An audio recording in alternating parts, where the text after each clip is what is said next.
Welcome to Shazza's Laughter Hour here at Radio Northern Beaches, 88.7, 90.3 FM, or you can tune in live stream through the website rnb.org.au or through the radio app TuneIn Radio. I have a lovely special guest today. She is Trudi Ross. She's a Northern Beaches resident. She is an actor, comedian, singer, and professional health worker as well. Welcome. That sounds funny, doesn't it? Welcome to the show, Trudi. Thank you. It sounds like you're lying. No, it's all absolutely true. Trudy's a very energetic lady. She keeps very, very fit, and I'm very interested in asking her all about her fitness regime in the Northern Beaches, because I know you love swimming and you go walking and you even go camping down at Narrabeen. Oh, yeah. Take full advantage of everything at the Northern Beaches. Yeah, camping started, about 5 years ago when I met my husband. He used to go down there with his friends. Yeah. Every weekend, or every long weekend in October. Yeah. So when he mentioned it to me that they all book a spot every year and head down in the long weekend, I was silently really, really excited. Because having been brought up on the Northern Beaches, I kind of always wondered what it'd be like to have a weekend away in Narrabeen. Yes. And it was loads of fun, really good fun. And the best bit is after you pack up your tent and everything, you've got to break the drive home with a Macca's stop. 15-minute drive home. So I know. It's actually quite a fun. And you'd be surprised as to how many locals, not only from the Northern Beaches but Sydney, actually stay there. But I think they have more locals from Sydney than most places. So Is this actually around Narrabeen Lake, Trudi? Or is it somewhere else? Yeah, it's on the bridge, so kind of just across the road from where you can get to Narrabeen Beach. Yes. But it's got a lagoon that connects onto the caravan park onto the lake. So it's pretty good for families and small kids. There's a bit of a bay so they can go swimming if they want. That's lovely. So you get the tidal sea coming in and out, but it's kind of calm water for swimming. Yeah. Do you actually go and stay in a camping tent, or do you hire a caravan? We've got a tent. Yeah. And our friends either turn up with their camper vans or their camper trailers. Yeah. Or their caravans. Well, that's a wonderful tip for any listeners. If you are in the Northern Beaches area, take a look at the Narrabeen Lagoon Caravan Park. I think it's a Big Four. I think it's NRMA. A Big Four NRMA. I haven't even taken any notice. It's been there for years, hasn't it? Yeah. Yeah, it's hilarious. And I've noticed it's like a bogan on the Northern Beaches. It's wonderful, isn't it? And Trudi, you like going swimming, don't you? Are you belonging to a swimming club? Been a good swimmer my whole life. Did a couple of squads at one point. I was born with very broad shoulders, so I may as well put them to use. But a couple of years ago, I decided to give the Bold and Beautiful swims a go.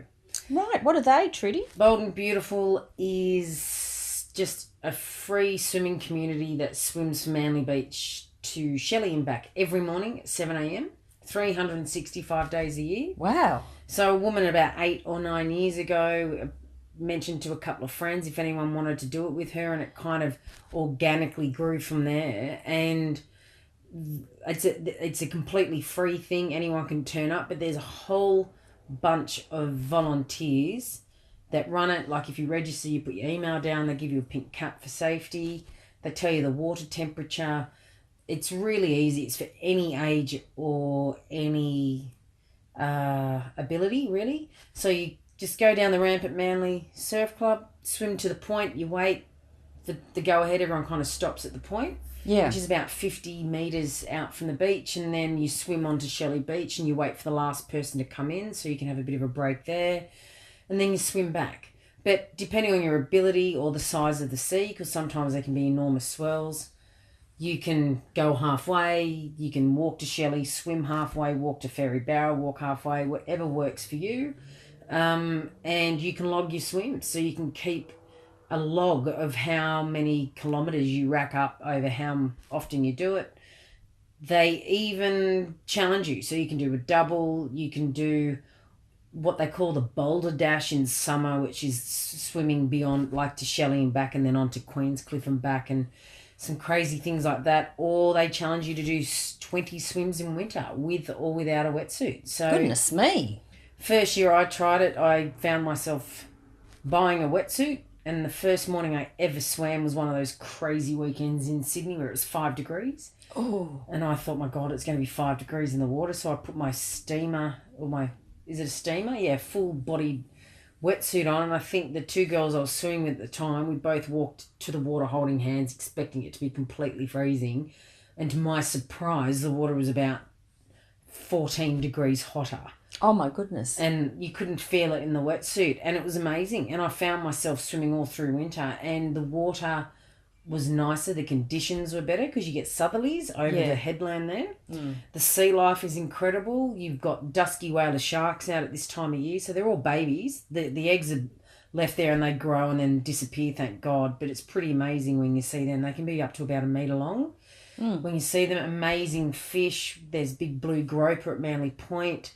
You see really big stingrays or little sandy ones, fish, flathead, wobbegongs, you name it. Sometimes blue bottles. And I've had a fair amount of sea lice bites. But last year I challenged myself to do it without a wetsuit in winter. Did you have to wear, when people swim the English Channel and they put a coating of some sort of wax or oil on them? No. You don't do in that? the water long enough. You're not in the water. You're not going to those lengths. But it's good. I've met a really good group of people, a lot of them from Ringa Tri Club. Yeah. They're true athletes. I like to refer to myself as an athlete when I'm not. Yeah. And they're from the Ringa Tri Club, so sometimes I'll jump in at 6:30 in the morning. And we've got this great group going, especially on a Friday. We call it the Friday Swim and Cake group. So you'll get in at 6:30 in the morning, swim out at 7, have coffee and cake, like a bunch of teenage kids having a party, and then you've off sort you of go. earned it, haven't you? Then you go and do your day at work or at Awesome way to start university, or take sometimes the kids to school or whatever you do. Yeah, and look, it's got enormous. Like this summer, there were just hundreds of people swimming, hundreds. Still a lot of people. Like I think, when did I last swim? Last week, last Friday? I can't remember, but the last time I swam on a Saturday morning, I reckon there was 300 or 400 people. That's remarkable. That's a very healthy activity. And I know, calling it the Bold and the Beautiful, I actually went to see the Bold and the Beautiful filming at Shelley Beach January, February last year. Yeah, there was a day where they were 2017. filming on the beach, and it was the one day we normally do a Wednesday swim as well, and there's the one day I just didn't go. I don't know why. Probably had a few wines the night before. A few wines. You're only human. Yeah, we have a limit of 3. If you've had more than 3, it's gonna, because I can get a bit of seasickness. Oh, really? While you're swimming? Yeah, because sometimes it's really bumpy. Oh, of course, yeah. There's a momentum. And sometimes when it comes around the corner from Manly Cove, it'll bash into the water, to the wall, walking along to Shelley. Yes, yeah. So it can cause a bit of a washing machine effect. And if I swallow salt water... Oh, yes, that can make you very sick. Yeah. I mean, I can get sick on the Manly Ferry if it's busy. I mean, like swaying... Yeah. Rough out the heads. So I remember seeing in the Manly Daily, they had the Bold and the Beautiful, and they had some of the swimmers.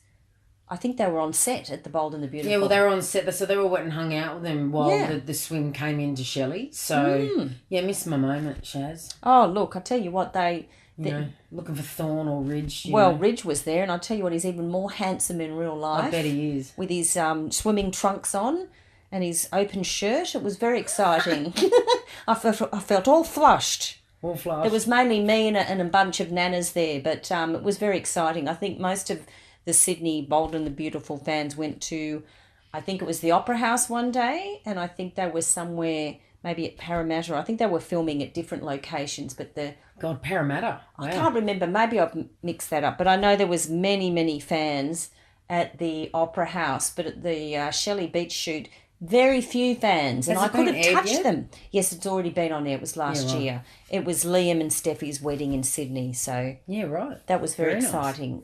Nice. Made me realise how beautiful Manly is and the general Northern Beaches area. It's a pretty stunning way to start the day. Yeah. And sometimes you really got to pull yourself out of bed to go. Yeah. But once you do, to be honest with you, if you're still half asleep, get into the water, you're going to be well and truly awake by the time you put your head under it. So, and you're really glad for doing it. It's a really good way of starting the day. So yeah, I've been a bit up and down with it this year, but getting back on the track. And in actual fact, I prefer swimming it in winter. Yes. Conditions are just nicer, and it just brings a whole new aspect to winter. Yeah. And what I have learned, if you do it without a wetsuit, with or without, it doesn't really matter.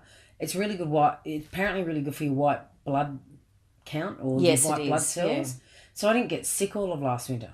Oh, that's wonderful. So I reckon, I don't know, I'd be interested to see. The interesting thing is, the key to swimming in winter is, yes, it's a bit cold when you get in.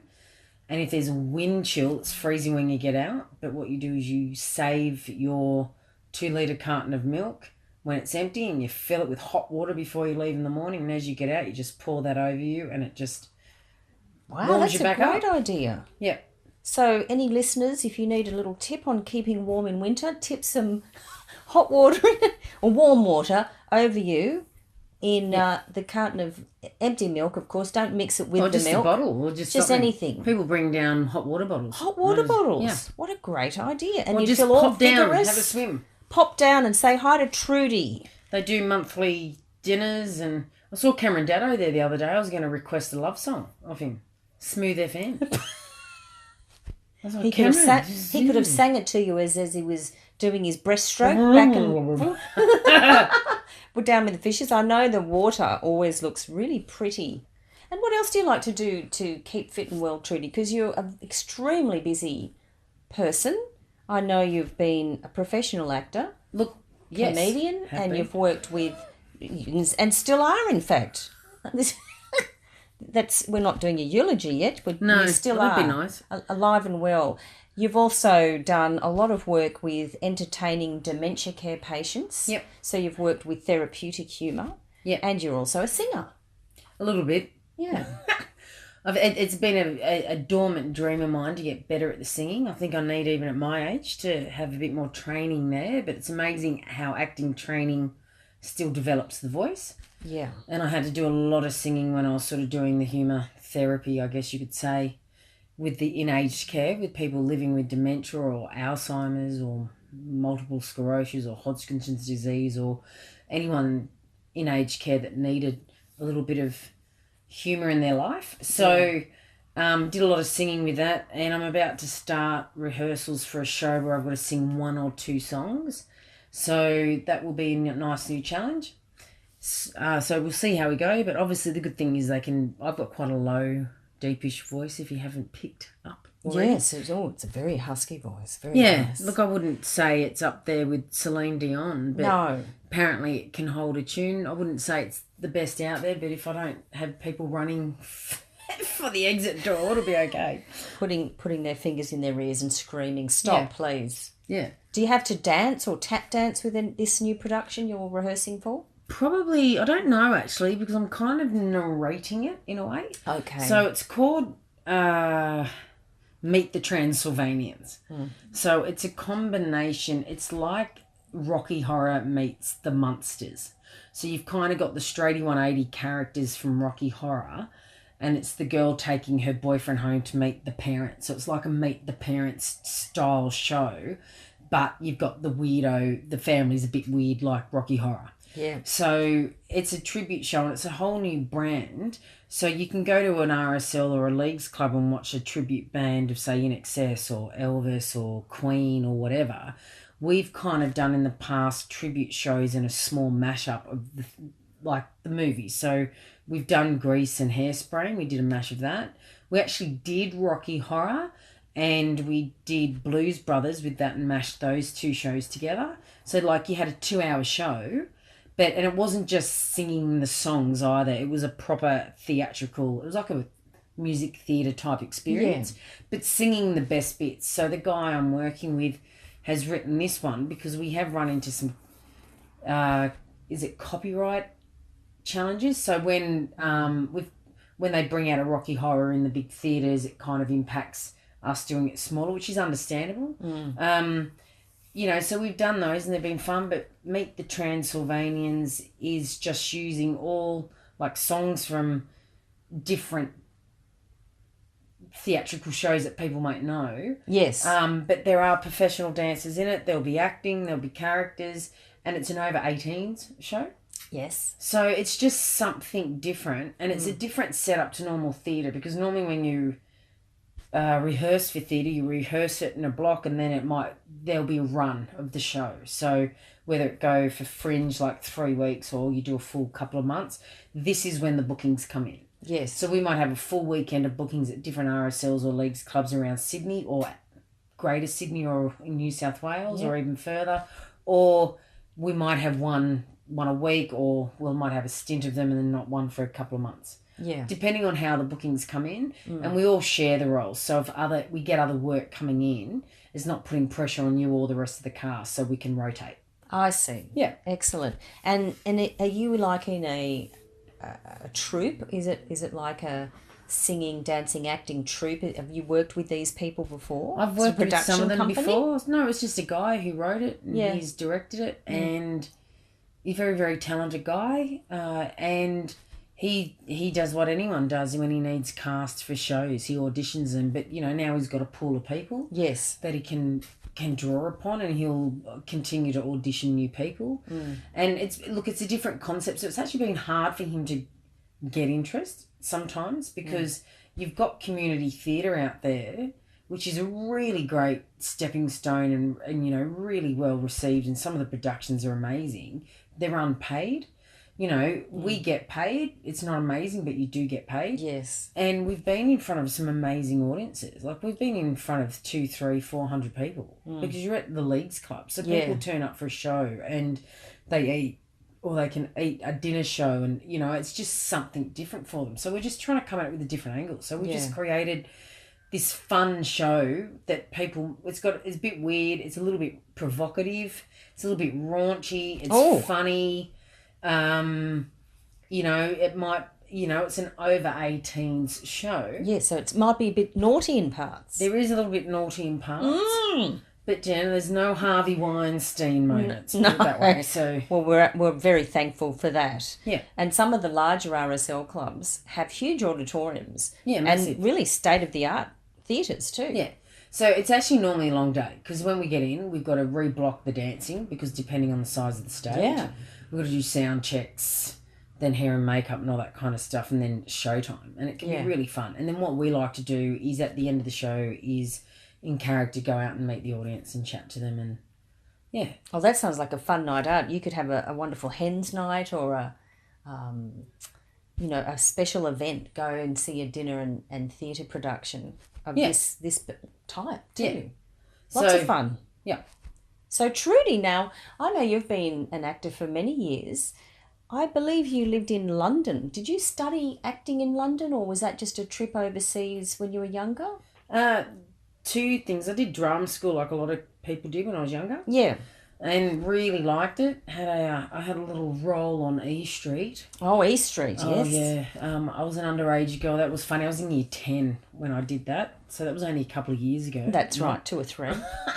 And it's something I always wanted to do, but I just got sidetracked and did other things, as you do. But, it was always in the back of my mind. Went to London like anyone else with a backpack. Yeah. And started, and I did a fair bit of travel. And then just for something to do midweek, I went to a drama school and did a part-time course, just for a bit of fun.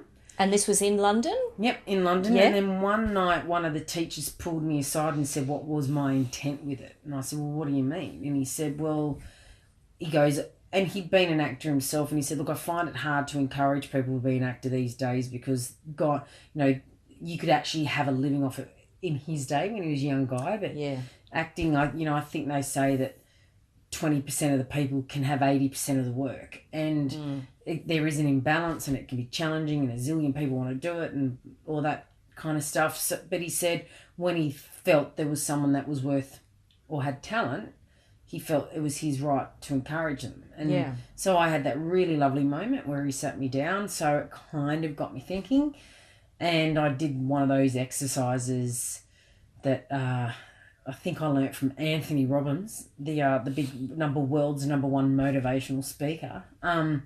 Said, I think it was from him, or I'd learnt it from somewhere, that I tried to visualise myself as like 100-year-old woman looking back on my life and what would I regret not doing, because it was a big decision, because I'd already been living in the UK for about 4 years, and it was like, what do I do? And I'd kind of got over the travelling bit. Yes. So I'd been on trips and seen places and had loads of fun in London and it's lots a great of partying city to and be made based loads in. of friends, and it was an incredible time in my life. And it was like, well, what do I want to do? And I thought, I auditioned for this school and I was going to audition for loads of others. But what I learned is if you feel like you're a fit for the drama school, you're going to prosper. And I really felt like I fit this drama school. I loved its value system. I loved how they trained actors. I loved, the people. So I auditioned and I got in. It was also a very different setup. It was set up at night time. So they understood it was a pressure on people to pay for it. So I was working on a trade desk in a bank at the time from sometimes 6 a.m. till 6 p.m. or 8 a.m. till 4 p.m. or 5. And then I'd start school at 6 till about 10:30 every night, Monday to Friday. Oh, my goodness. Sometimes till 11 and then all day Saturday. All day Saturday, yeah. So I would probably have lunch. My only day free really was a Sunday, and that was to do washing, shopping, cleaning, and homework and the rest of it. So it was a difficult because it was 2 years full time. It was equivalent to full time training, and just sort of making the call back home to say, hey, Thor, don't think I'll be coming home soon. I don't think my mum was too pleased about it because she was already missing me a lot, which was the reason why she wanted me home, which was good, but I wouldn't have changed anything. It was 2 of the most incredible years of my life, probably exhausting as well. Yeah. I think when I finished, if someone said, I'll give you £1 million to do this all again, I would have said no because it was so full on but so incredible. Yes. And then it was also frightening because in drama school, you do play after play after play and you almost get complacent because you get cast in roles and people almost start to get a little bit,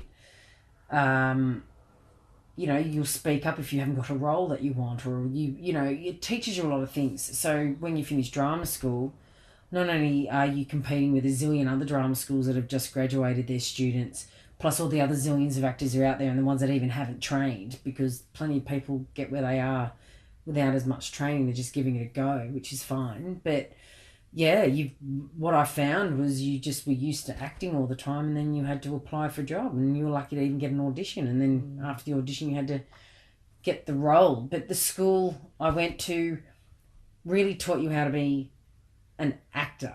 And what I loved, in the auditions, if you turned up and they said, Thor, who wants to be famous? And you put your hand up, they actually would kick you out because most actors and performers are in this business not for the fame. I don't know if reality TV stars you can call that. I don't know.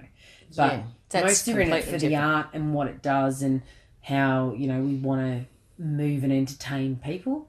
And I think it's a great training anyway, even if you don't do it, because it can help with your confidence or it can help you with working with other people in so many different areas. And but they taught you teamwork. You had an opportunity to do a lead character, so you understood the importance of carrying a play if you were a lead, but you also were given what they call spear holder roles where you did nothing, because quite often to build your career, they're the kind of roles you may get given initially. Yes. So, and it wasn't even that. You built sets, you made costumes, because quite often, unless you're in an enormous big budgeted production, it's really hands on deck. Yeah. So, and you learn that the trust is so important, especially live theatre, because you got to trust that your fellow actors know their lines, their prompts, wherever they're going, and you back them up if they dry or whatever. And things do go wrong. So, but they also said be open to where your career could take you, whether it be writing or directing or producing or filming or any part of the industry. Yeah. That it can help you in, or teaching or whatever. So I kind of listened to that, and that's how I fell into another course about a year later, I think it was. A year or 2 later, I think it was, where a girl from my drama school had done this stand-up comedy course and went, hey, that sounds fun. So I signed up for it, and there's a big company over there called the Amused Moose, and they run stand-up comedy courses, and I'll never forget the first night I walked in there. It was refreshing to see that us girls were the minority. Unfortunately, the year that I went through drama school, they struggled to get guys in, so it was an abundance of girls. Yes. Normally they get half and half, so it was just one of those years that they struggled to get the guys in. So the first night for this stand-up comedy course, there was 25 of us sitting there, and there was only about 4 of us girls, but I just thought, what the hell have I signed up for? But what was really good, it was a 6-week course, 2 nights a week, where you just learn all these different techniques, and the idea was to get you your first 5-minute set and kind of leapfrog you about 9 months from just turning up to an open mic and giving it a go and being hopeless and discovering how to get a decent 5-minute set. So you finish that off with what you call a showcase. Yeah.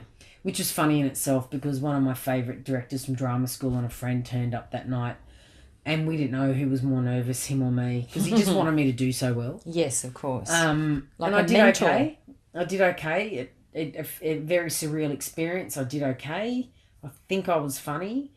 And by the end of it, he was having shots. He was relieved, so that was a good indication. So, but what was great was you also built a network. So I kind of started gigging in London. In London?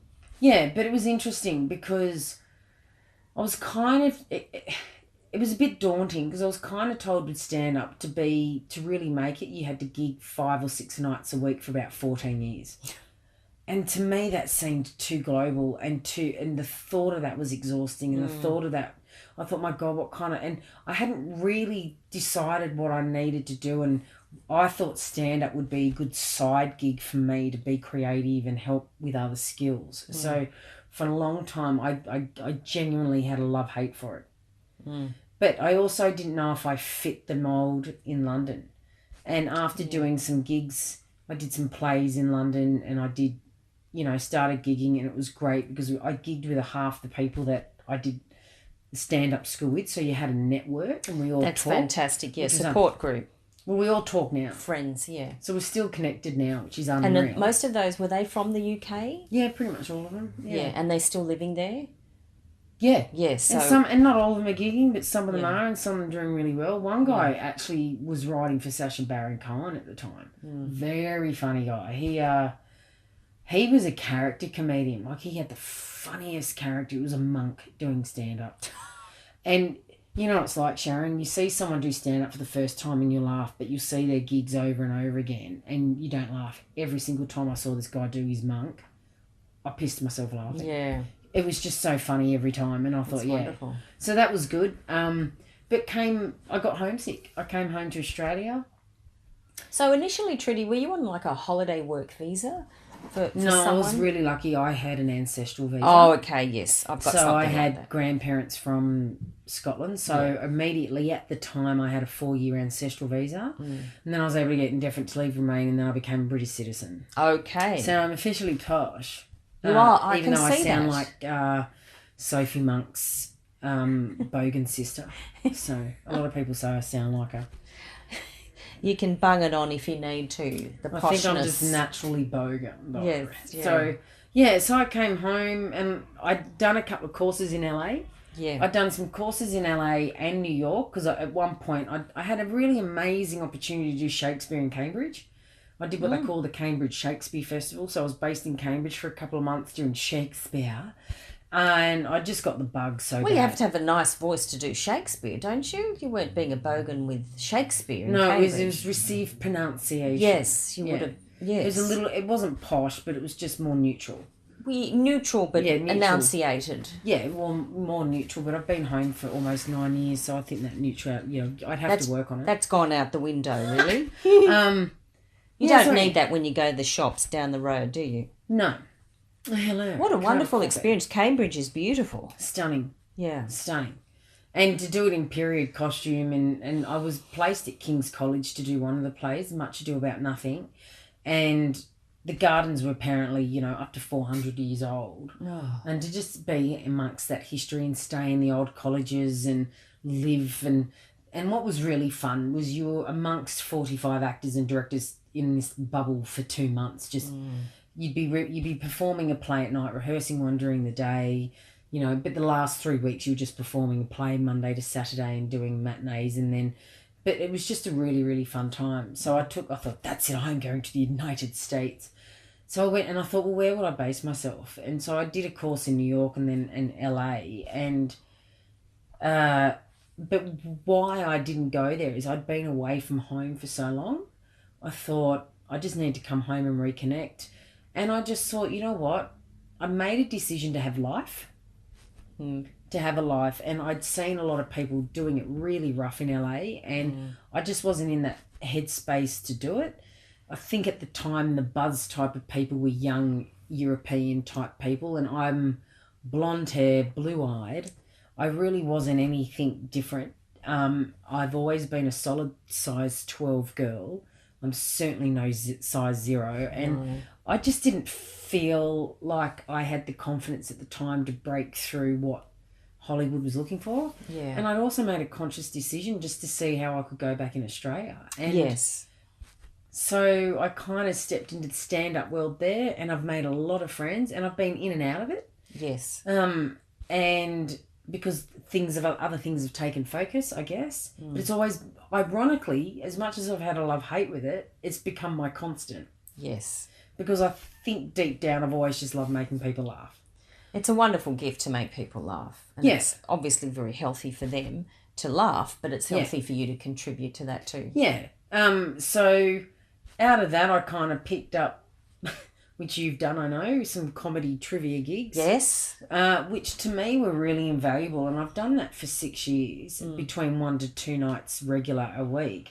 And I found that this amazing thing it was a weekly opportunity. It wasn't stand-up, but it was a weekly opportunity like going to the gym, to just have a mic in your hand and engage with people. That's it. On very different levels. And, you know, I've done... You know, I held a room for 3.5 years. You know, the rooms, they open and shut and move, and I've been all over the city, out west a lot. I seem to connect very well with people out west. Not that there's anything wrong with them, but I just do. No, so do I. I love it out there. They're great fun. I'm still in contact with some of my trivia teams. Yes, I'm Facebook friends with many people from Blacktown and Plumpton and Prospect, all my trivia teams nights that I had for years, and then a new manager comes into the venue and maybe the night gets changed, or it gets they decide to take a break, or they're renovating. But you build up a rapport when you're emceeing a trivia night. You become a friend,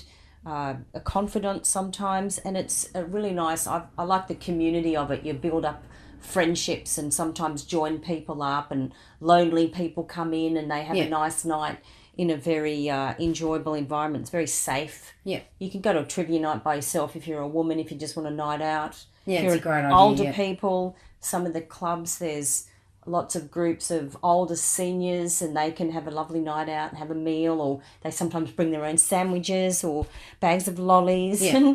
And it's just a nice sense of community, isn't it? Yeah. Well, I've had, from there I've done some corporates and school fundraisers and the rest of it. I had a really amazing opportunity to do a Victor Chain one, and they brought me back another year, so that was nice. So that's been a really good constant as well. Yes. And, you know, I guess comedy's kind of been the backbone of it. But in amongst all that, I got this really cool role to play a cannibalistic, eating, murderous psychopath in a horror film. So you were actually in a film? Yeah, a film. An Australian film? Just one. Yeah, I'm such a big star.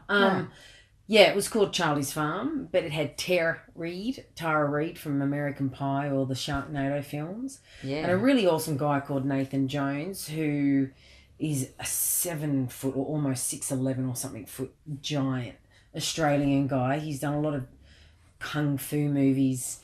That was Carl Douglas singing Kung Fu Fighting from his 1974 album Kung Fu Fighter. And you're listening to Shazza's Laughter Hour here at Radio Northern Beaches. Now back to my interview with Trudi Ross. He had a great role in Fury Road, the Mad Max. And if you remember the movie Troy, where Brad Pitt had to fight this monster, that was him. So he was my son in the film. Thank God it was only a film. Goodness me, how did you give birth to that? I didn't, thank God. No. But he's releasing a film this year called Ball, that I've got a literal blink and you will miss me role in it. which he brought me back, and a lot of the people that were in Charlie's Farm, which was great. But he's got some really good Aussie household names, and he's got John Jarrett, Ernie Dingo. When are you filming that, Trudi? It's filmed. It's done. You've done it's it. Premiering this year. Oh, so will you be going to that premiere? Not sure. It might be up in the Sunshine Coast. Yeah. So, being sort of one of the sort of actors. Oh yeah, I don't know. I don't even know when it is. They're going to announce the premiere, but they'll announce it. It's been showing him. It just showed in Belgium this week. It took a while to get the film finished. It always takes a long time. Independent films are challenging. So, yes. Yeah. Well, so you might be up there with diamonds and a beautiful gown, possibly at the premiere, and if Maybe. not, hopefully tonight. If not, I'd come to the Sydney viewing of it. Yes. So yeah. Well, that sounds exciting and very promising. Yeah. So you've had a varied time, Trudi, growing up on the Northern Beaches and traversing to overseas and living in London. It's a wonderful experience to live overseas for a while, I think. Yeah, it's amazing. I think it makes you also appreciate home. Yeah, it's different. I think, personally for me, I can't speak for everyone, but I thought turning up to London, everyone's speaking English and you just get on with it. But you certainly, it was still very, very much a foreign city to me initially. Yeah. Half the time you couldn't get your bearings. You spent most of it on the underground until you actually got out and walked and didn't realise that the city's actually a lot smaller than you realise. It's just high density. But initially I just loved the history and the old buildings, and it was just different, but you could feel a sense of home. And I loved the countryside. I mean, it's so beautiful and manicured and all these gorgeous old towns, and it's kind of the old with the new. Like, you can go to these Cotswold towns and everything's crooked and cobblestoned and all these beautiful little old buildings, and then someone's driving in their Jag with their mobile phone or iPad. Like, it's just a real time warp. But It's a mixture. Yeah, and look, it was a great time. I had a lot of Aussie friends over there that I travelled with, and at one point I kind of disconnected from Australians because I was really engrossed in the acting training, but also working. And I worked in banking and finance, and that's always been a fallback as well. So I've done a lot of corporate work as well, which has been kind of fun because acting isn't sometimes foolproof. And sometimes you still need a roof over your head. So what job do you do? And I've always enjoyed, ironically, being in a corporate environment and working with teams and being part of that as well. But I've found all my performing experiences makes a difference in it lends itself very well to that corporate world. Yeah. And I know you're involved in some health modalities that you can probably bring in as HR and staff wellness days. You like myself, have studied EFT tapping. Yep. And you like to use that as a health modality and stress relief modality. Well, I actually got into EFT off the back of a very bad stand-up gig. Oh. Ironically, I won't go into it too much because of people in the community here, but I was pulled aside one night and told by a particular promoter at the time that I don't think's in the industry now, his opinion on what he thought my set was. And he was only trying to help me. Oh, dear. But I think sometimes a performer knows when they've had it, especially in stand-up. You know when you've had a bad gig. Yes. He pulled me off stage earlier, and the irony was I did the gig the same thing the night before, and he was there, and different response from the audience. Because I had friends in the audience. And that's always awful. that was like, yeah, you were good. Like strained smiles and not able to really... As they look away to the floor. But I acknowledged it anyway, but then he pulled me aside. But for whatever reason, within 10 minutes, I was crying my eyes out. Not knowing that I'd been triggered. It wasn't his fault. But I'd got stage fright and I was going to give it up. It was all too hard. And just by chance... a friend of mine at the time, who we now both know, Naomi, she is, I don't know if you know this, but she was a writer in LA for 20 years. Yes, I did know that. So she had a really good connection from, like, we were friends through my dad down in the Southern Highlands, and she said, I think I know something that might help you get back on stage. And I guess sometimes being a performer, you're open-hearted and you're open to stuff. So I was down at my dad's one night and I went over to her place and she started this tapping thing, and I was like, okay, because I trusted her, I suppose. And we went back to that night and how it left me feeling and that kind of stuff. And she just said, have you got an experience that you can relate to that happened prior to this? And I revisited an event that happened when I was a younger girl, and about 2 hours later walked out going, oh my God, what was that? Because it kind of released these negative things that I didn't realise were in my body. It's almost like a computer program running in your subconscious that you're unaware of. That's it. And from that day on, I started having sessions with her. I've done a transformation program with her where I've worked with her twice a week over a 3 or 4 month period to really delve into some deep issues that I've probably accumulated over my life as a child. And because we all on some level experience trauma, whether it be really bad, not so bad, or in between. People can have childhood traumas or experiences as a child. It just depends on how we end up programming ourselves or how we get triggered. Anyway, I have found it so profound because not only can you get help with someone guiding you, but you can do it on yourself once you understand the technique. Yes. So I thought, geez, I want to learn more about this. So I started training as an EFT practitioner, and I've literally just started my clinical training properly. Yep. And the last couple of years I've been completely focused on doing the humour therapy work in dementia that kind of sucked all my energy on everything. That's a very demanding role Yeah. to go into dementia care centres, isn't it? You're giving your heart and your soul to something, aren't you? Well, it was a unique setup. So you were sent in for 3-hour gig if you call it. Yeah. And you'd be given 10 individuals to work with one-on-one, and they normally had the most extreme behaviours of whatever illness they might have been living with. So I had about 10 to 12, maybe 15 minutes to completely change their state. Some people were very, very consistent, which was great, but others, each week you probably wouldn't know, but it was through a form of play. So yes, I had to learn a ukulele. You did a lot of singing. I would say 60 to 80% of it was music driven. Yeah. Because it is so powerful. It is. It's excellent music.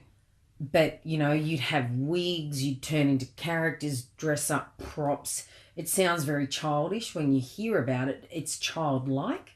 But it was the most joyous thing I could have done for a very, very long time because you were adding value to someone's life in the next phase.